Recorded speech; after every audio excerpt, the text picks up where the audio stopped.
Bon, par contre, moi, je suis d'accord pour que monsieur le directeur prépare, et pendant le chef de vote, prépare une délibération, il a déjà fait une lettre à Veolia, à Denis, de manière à faire en sorte que l'avis des gens soit demandé. Et NG aussi, hein?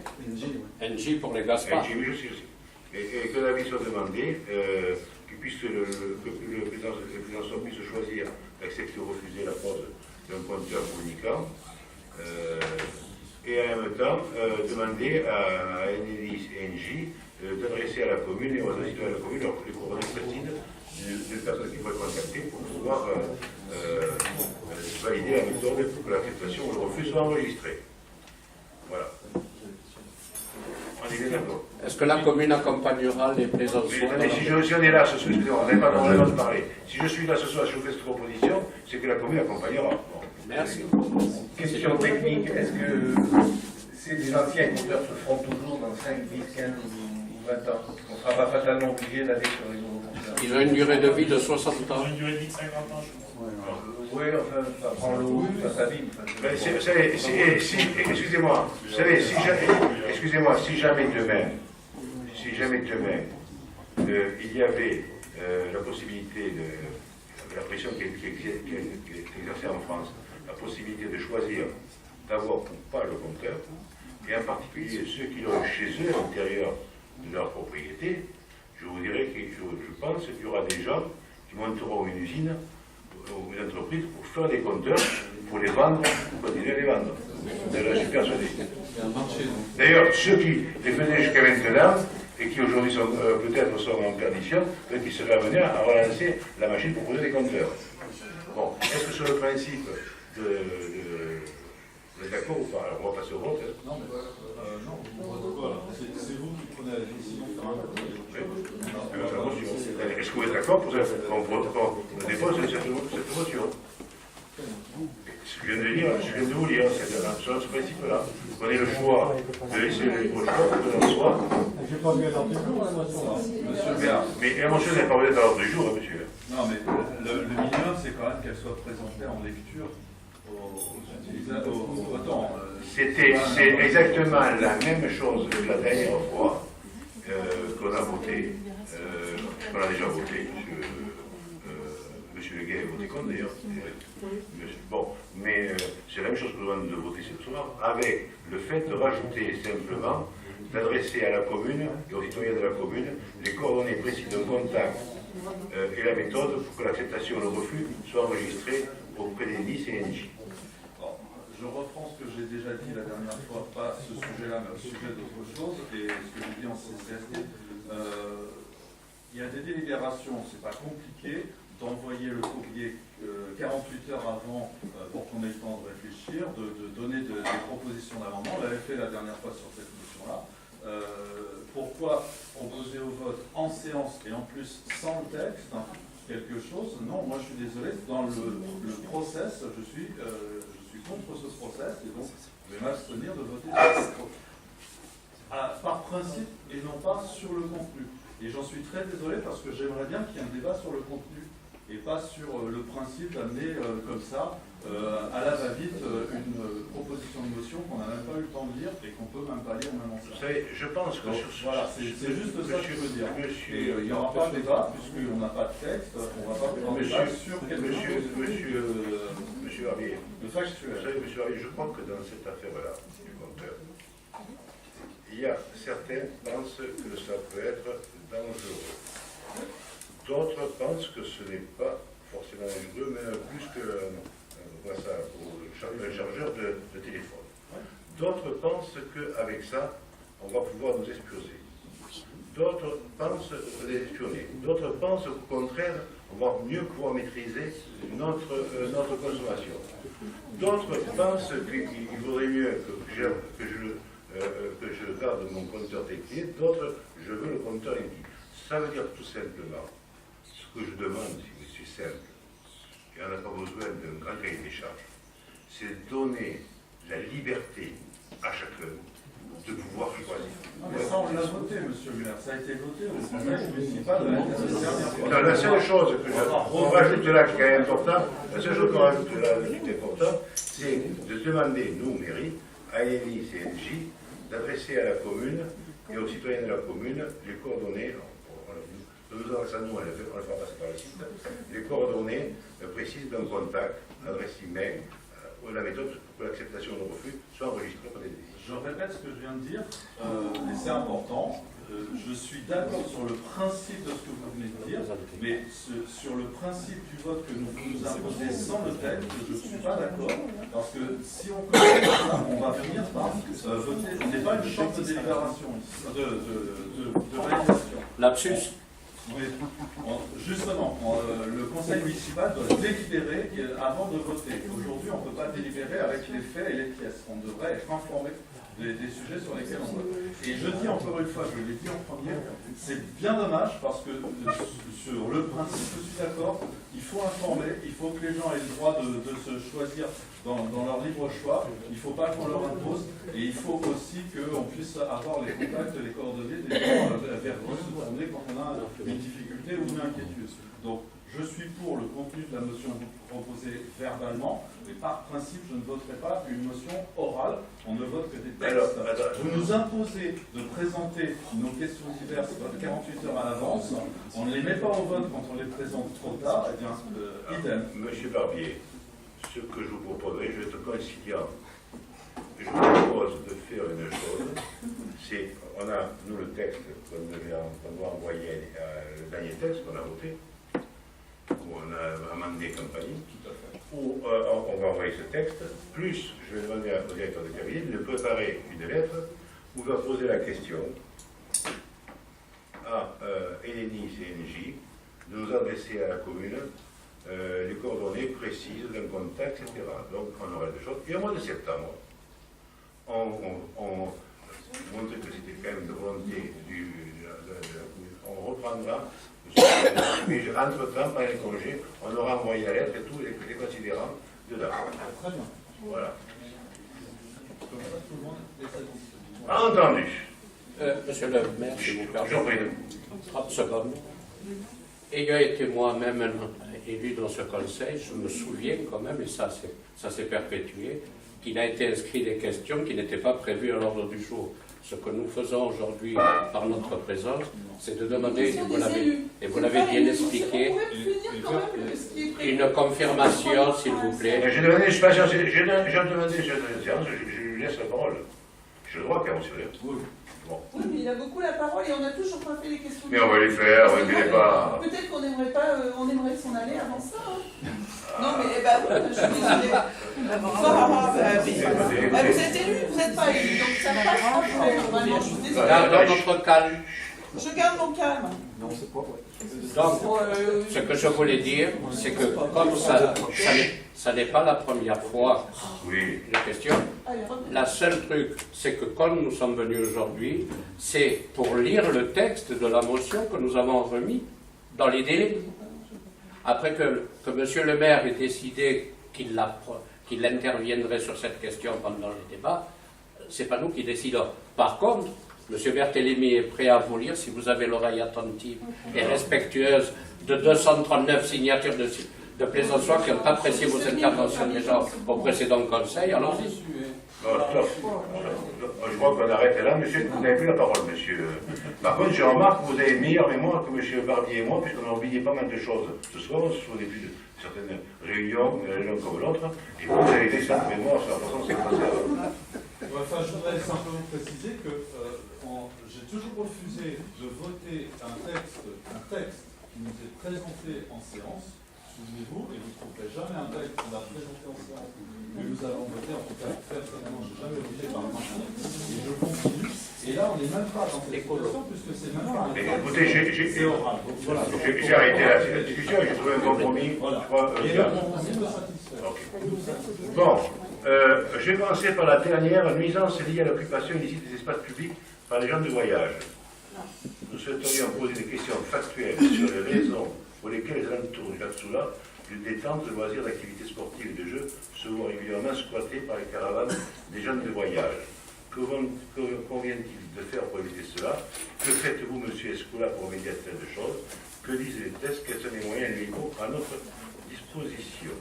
Alors, je veux dire que le maire, il s'est même arrivé qu'il se soit transporté par les gens du voyage, puisque une fois, il m'a foncé dedans, je me suis accroché au essuie-glace, il m'a transporté sur 7 mètres. L'année dernière, je me suis mis en arc devant et j'ai dit je ne bouge pas. Il y a un jeune, carrément, il m'a foncé dedans et c'est les anciens qui ont dit stop, arrête. Mais autrement, il me fonçait dedans, je ne vous rentrerai pas. Il faut avoir un peu de courage, j'en ai eu aussi.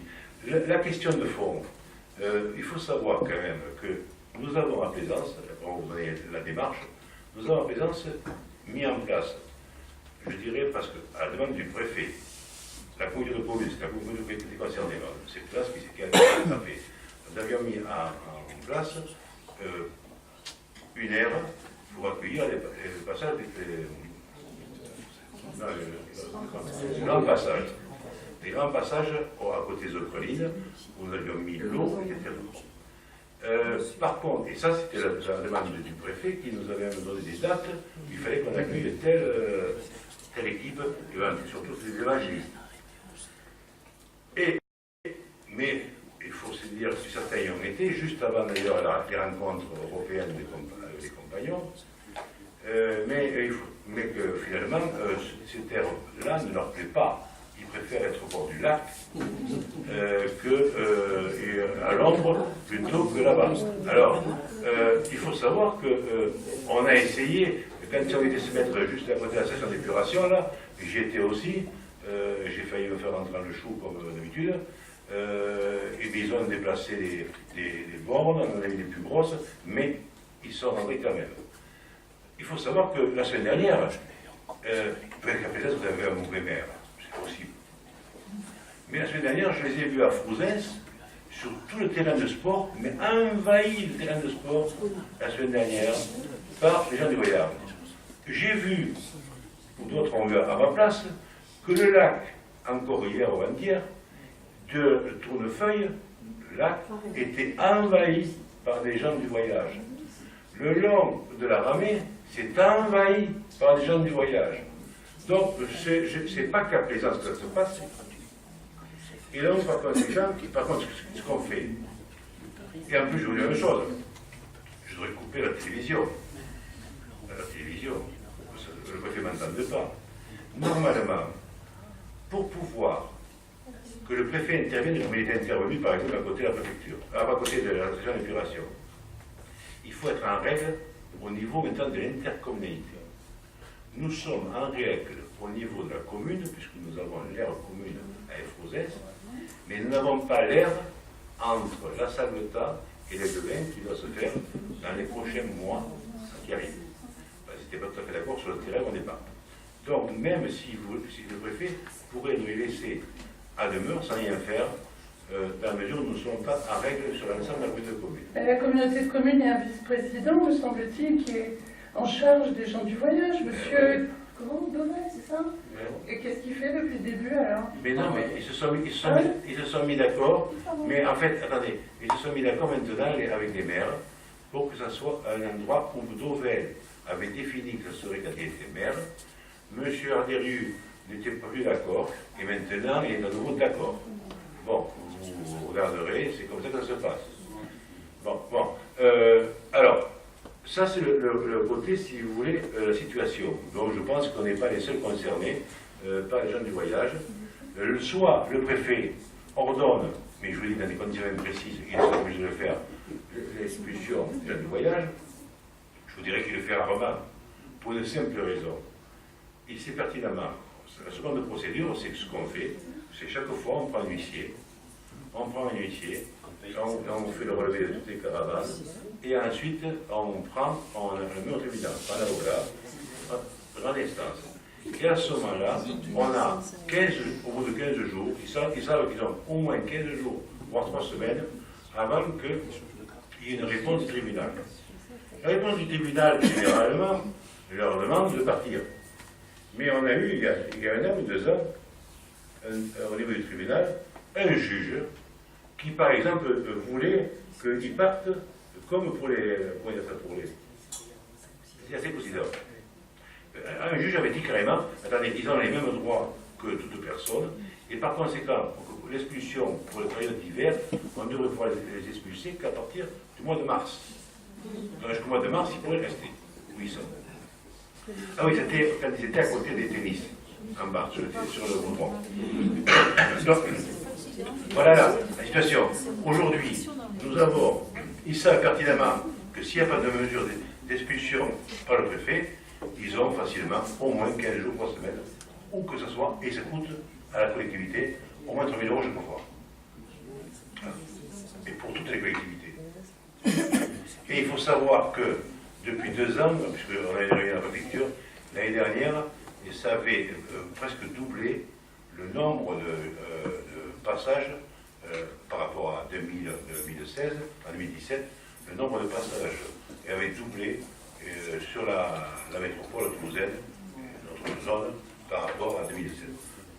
Mais d'un côté aussi, si vous voulez, la question, est-ce qu'après c'est propre ou pas, là aussi, c'est les conditions. Il y a des gens, excusez-moi, parmi les gens qui partent, qui tournent, certains sont très corrects, et il n'y a aucun problème. D'autres sont moins corrects, sont même agressifs. Et quand l'année dernière, par exemple, ce qui était au bord du lac, on leur a dit, mais vous pouvez avoir intérêt 8 jours après, et je leur ai dit, c'est là où je vais m'accrocher, mais 8 jours après, ils sont partis là-haut. Ils sont partis là-haut. Ceux qui sont restés autour du lac sont restés 8 jours. C'est tout. Et ils ont dit qu'ils resteraient 8 jours, et ils sont restés 8 jours. Par contre, il faut savoir que, vous savez, je crois vous l'avoir dit, Madame Sirovecki, puisque c'est vous qui êtes à l'origine de ce courrier, collectivement, il faut quand même voir les choses avec diplomatie quand même si des fois je me fais traîner avec les glaces. Pourquoi? Parce que dans une commune, par exemple, où le maire, je ne sais pas s'il y a un maire qui prend des fois le fusil, comme on dit, et après c'est dans aussi, mais où ils étaient installés sur le stade, un stade synthétique, et quand ils sont partis, ils avaient découpé chacun un bout du stade synthétique pour se faire des paillassons et des espaces verts devant leur caravane. Et quand vous connaissez le prix d'un espace, c'est un terrain synthétique, vous dites qu'il vaut mieux, finalement, qu'ils n'aillent pas, vous essayez, même s'ils sont sur l'herbe, vous n'essayez pas d'aller sur le terrain synthétique. À ce moment, vous négociez quand même, vous essayez de négocier. Est-ce que j'ai répondu à votre question? Autrement, vous auriez tête, autrement, et ils vont rester à votre disposition. Comment la procédure? C'est pas moi qui suis à l'origine de la question, mais par contre, du coup, je me pose une question quand ils viennent, donc apparemment il faut accepter. On voit des grands containers poubelles devant leur aire de stationnement, et des containers qui sont bourrés à craquer tout le temps. Et tous les citoyens essaient de trier, etc. Il faudrait peut-être leur expliquer comment on fait. Et qu'ils le fassent aussi, quoi. Vous savez, madame Sirovecki, vous êtes la première à dire ce que je souscris, que sous Saint-Nicolas 1, derrière, les gens déposent n'importe quoi, et des grosses quantités, et on passe même, je crois qu'on est passé 2 fois par semaine, le lendemain c'est encore plein que ça déborde. Il se trouve que l'autre soir, il y avait une réunion, je trouve aussi. J'avais une réunion, à 9h10, je quitte une réunion, et je vois, je dirais presque une de vos voisines, en train de déposer un radiateur en fonte, justement au Saint-Nicolas. Elle doit être forte parce qu'il y a des... Et alors je lui dis, vous n'avez pas le droit. Ah, mais je pensais, moi, qu'on pouvait le mettre là. Je dis, non, vous avez une déchetterie, vous savez, etc. Je veux un petit. Et parlons de chez vous. Et je lui dis, mais quand je l'ai vu, parce qu'elle est assez âgée quand même, je lui ai dit, je vais vous aider quand même à remettre le radiateur dans votre maison. Oh non, je sais quoi, c'est comme ça. J'ai pris le radiateur et. Bon. Donc, faites attention à qui vous parlez de ça parmi les gens que vous connaissez. Moi, je ne suis pas responsable de mes voisins. Non, mais moi non plus, non. Bon, ben alors. Non, mais Mais bon, il n'empêche que l'endroit dont vous parlez, ça n'a rien à voir avec ce que je disais juste avant. c'est des poubelles qui remplissent trop rapidement. Non, mais moi je parlais des containers qui sont mis, par exemple, autrefois quand il y avait le rassemblement à côté des Ocrolines, donc il y avait plein de caravanes. Alors est-ce qu'il n'y a pas suffisamment de containers ou est-ce qu'il ils ne sont pas vidés suffisamment, ou est-ce qu'on ne peut pas leur expliquer justement le tri? Parce que, bon, voilà. Donc c'était ça que je disais. Mais cela dit, pour ce qui est du centre-ville, hein, bon, vous pouvez toujours rire, mais moi je pense que c'est quand même le plein centre-ville. C'est l'image de la ville. Et c'est quand même gravissime. Dès qu'on aura l'autorisation. C'est gravissime cet endroit-là. Dès le moment où on aura l'autorisation de la préfecture, on mettra la caméra. Et d'ailleurs, ce que j'aimerais savoir, c'est que les containers qui sont là, ils sont censés être pour les personnes qui habitent les appartements, en principe. Et donc, ces appartements, ils appartiennent à un propriétaire. Alors, ce propriétaire, on ne pourrait pas lui demander de faire un petit local à poubelle avec des clés pour ses locataires. C'est demandé. Parce que c'est quand même incroyable que ce soit les citoyens de Plaisance qui payent pour tout ça, quoi.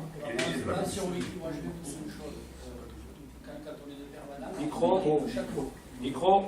Ça marche chaque fois que je suis permanent, c'est les mêmes nouvelles qui arrivent.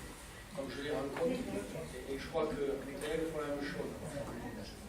On les voit, on les rencontre et on leur demande de respecter certaines choses. On leur dit, on va vous envoyer des containers, mettez dans les containers. Ne gaspillez pas l'eau, parce que parfois on leur fait réparer leurs tuyaux d'eau, parce qu'ils ont parfois des tuyaux d'eau qui sont percés.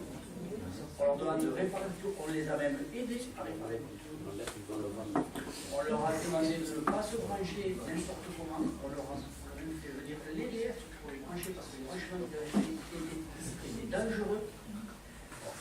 Alors après, s'ils écoutent, mais certains, comme le maire, ils sont corrects, les autres ne le sont pas. Mais on leur dit, on les rencontre systématiquement. Et les élus, et les gens de service. Maintenant, après, ils font ou ils ne font pas. Comme les gens qui sont d'ailleurs, c'est du coup, ils font ou ils ne font pas. Je revenais un peu les incivilités et tout, on le trouve partout. Bon, deuxième point. Piste cyclable sur la RD. Non, attendez. Voilà. Je reviens, moi je suis une légaliste, comme mon collègue Pascal Barbier. Donc je reviens à la procédure légale qu'on peut ou qu'on veut employer. Donc si j'ai bien compris, ça commence par un arrêté d'expulsion du préfet. Non. Alors j'ai mal compris. Donc,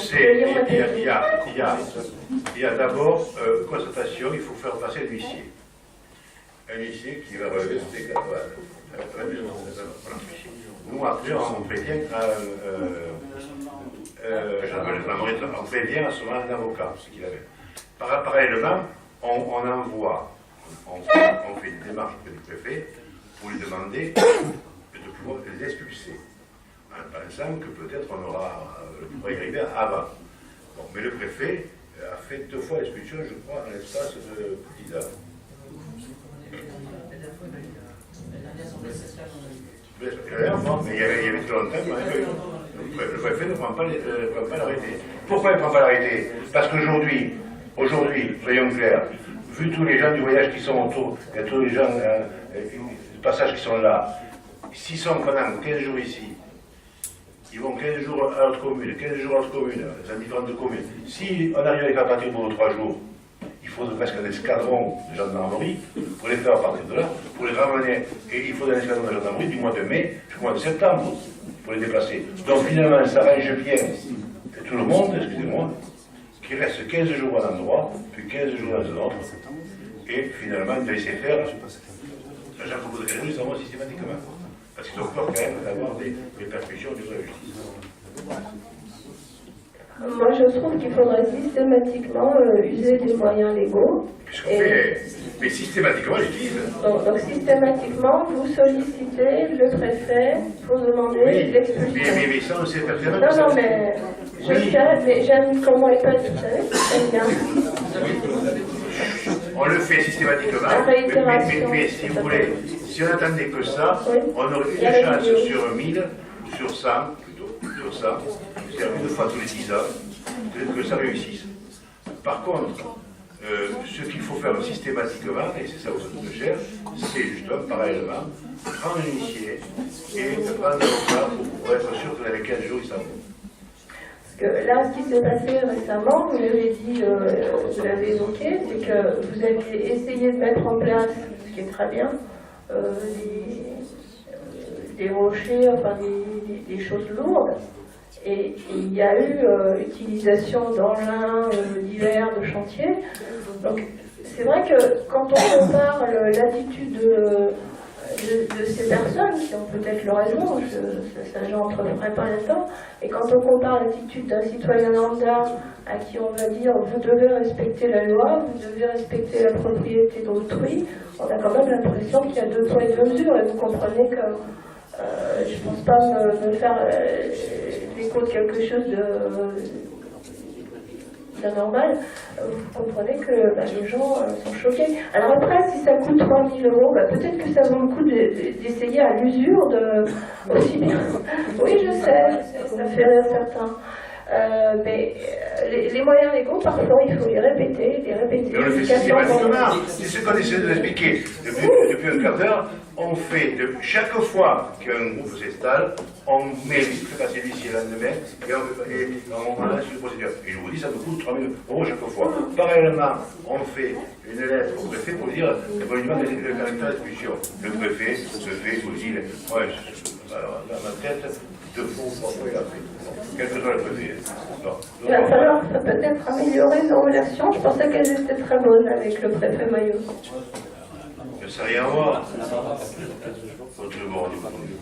Non? Ça n'a rien à voir, excusez-moi, monsieur. Pas sérieux. Bon, deuxième point. Cyclable sur la RD 82. La nouvelle route départementale 82, rien des communes de la Salvetat-Saint-Gilles, commune évidence, axe destiné à contourner les terres du promoteur de l'impôt, terre dédiée au produit de commercial Valtorosa, n'est pas à l'heure actuelle dotée de pistes cyclables. Cette route très fréquentée représente un sérieux danger pour les cyclistes qui l'empruntent. Pour quelle raison cette RD 82 n'est-elle pas équipée par de pistes cyclables? La réalisation de cet équipement est peut-être programmée. Si c'est le cas, à quelle échéance? Alors là, je suis, vous faites plaisir. Si vous saviez à quel point, en posant cette question, vous savez que cette route 82 a été décidée entre le Conseil général à l'époque et l'Unibail Rodenco. Et le Conseil général avait dit à l'Unibail, vous construisez une route identique au RD 82 sur le tracé qu'ils ont fait, mais nous, on n'était pas locaux à l'époque. Vous construisez identique, voire même ils ont demandé un peu de gabarit plus large, plus de goudron, d'ailleurs c'est le goudron plus cher que ce que c'était, ils ont dit, mais c'est le Conseil général à l'époque qui avait supervisé, c'est une départementale, qui avait supervisé les conditions de déplacement de la voirie. Sachant que c'était dans le projet Unibail qu'il y avait la piste cyclable qui était payée par le promoteur, y compris dans le cadre des 2 ronds-points entre la 82 et 24, derrière les compagnons, où non seulement ils payaient les pistes cyclables, mais les trottoirs, etc., c'est eux qui payaient l'ensemble des choses. Donc voilà, aujourd'hui, pour parler du 82, le 82, il a été fait payer par Unibail, à la demande du département, dans les mêmes conditions, avec une voirie, une chaussée, des fossés, et c'est tout. Et normalement, c'était Unibail, dans le permis, qui devait réaliser des pistes cyclables, c'était inscrit le permis, les pistes cyclables, etc. Alors il est certain qu'aujourd'hui, vous le savez aussi que moi, si Valtorosa ne sait pas, de toute façon, c'est un terrain constructible, ils ont quand même acheté, il faut savoir, ils ont payé 45 millions les terrains en Télécomédie. Ils ont acheté pour 5 millions ou 5 ou 6 millions de terrains à nous, à l'époque, dès le début. Ils en sont à 50 millions. Ils sont associés avec des Romédies, qui a sur la ZAC encore, à mon avis, de bonnes 15 d'hectares, qui, d'après le domaine, vaudront exactement le même argent, c'est-à-dire qu'on est à peu près sur 70 millions, à mon avis, uniquement de valeur des terrains. Donc, au minimum, 70 millions de valeur de terrain. À partir de là, demain, c'est pour ça d'ailleurs que le Conseil général nous avait laissé la balle, parce que le Conseil général a calculé que si jamais ils allaient à l'encontre, étant donné qu'ils avaient le droit à construire dessus, ils ont toujours le droit à construire, parce que personne, je dirais après, personne ne va s'amuser à retirer la zone constructive. Pourquoi? Parce que le Conseil général avait dit, si jamais on s'oppose au projet, ils vont demander des dédommagements. Et mairie avait fait, Unibail considère que les dédommagements seraient autour de 150 millions, au minimum. Et le Conseil général, ces juristes, avaient considéré que ce serait entre 80 et 100 millions à peu près qu'il y aurait des dédommagements à faire. Pour le Conseil général, ça représentait l'équivalent de 2 ans de subvention aux collectivités. Alors, je peux vous dire que nous, aujourd'hui, même si Val Sauzan ne se fait pas, ils ont des droits à construire. Deuxièmement, il faut savoir que ces droits à construire, personne ne pourra les enlever parce qu'à ce moment, ils pourraient se retourner contre la collectivité. Et si vous demandez 80 millions, je vais vous dire à peu près, on a droit à 2 millions à peu près de possibles chaque année d'un investissement, cet emprunt, de 3 millions. Il faudra 160 ans pour que Plaisance rembourse les 80 millions. C'est l'ordre de grandeur, à peu près. Vous voyez où on en sort. Mais par contre, et vous le savez aussi, donc il y a le droit à construire. Je vais aller plus loin. Il y a même un truc qui est sorti dans les journaux aujourd'hui avec du Conseil d'État. Quand il y a une ZAC, ou voire un lotissement avec des zones constructives, et qu'une ZAC, mettons, on mis 100 000 m², le propriétaire du terrain, le promoteur, a le droit de mettre les 100 000 m², même s'il a 20 hectares, que sur 5 hectares. Il n'est pas obligé, on n'est pas obligé, si vous voulez, de dire que les 100 000 m² vont être, mettons, sur 20 hectares, donc il y aura 50 000 tous les hectares. Non, il peut en mettre 50 000 uniquement sur 2 ou 3 hectares. Et ça a été jugé en Conseil d'État que ce n'est pas une répartition en fonction des droits à construire en fonction du mètre carré par la surface du terrain, mais à l'intérieur du terrain, il peut les concentrer où il veut, pourvu qu'il ne dépasse pas les 100 000 m². Et à ce moment-là, si vous voulez, vous serez ceux qui seront, je ne sais pas, ceux qui seront aux commandes en 2020 auront à gérer cette problématique-là, sachant qu'en même temps, les mesures compensatoires n'existeront plus, puisque par petits morceaux, c'est renseigné à la préfecture, par petits morceaux, et à ce moment-là, ils sortent de la procédure de mesures compensatoires. Et je ne sais pas, ceux qui seront été responsables de cet acte-là, moi je serais bien dans leur peau.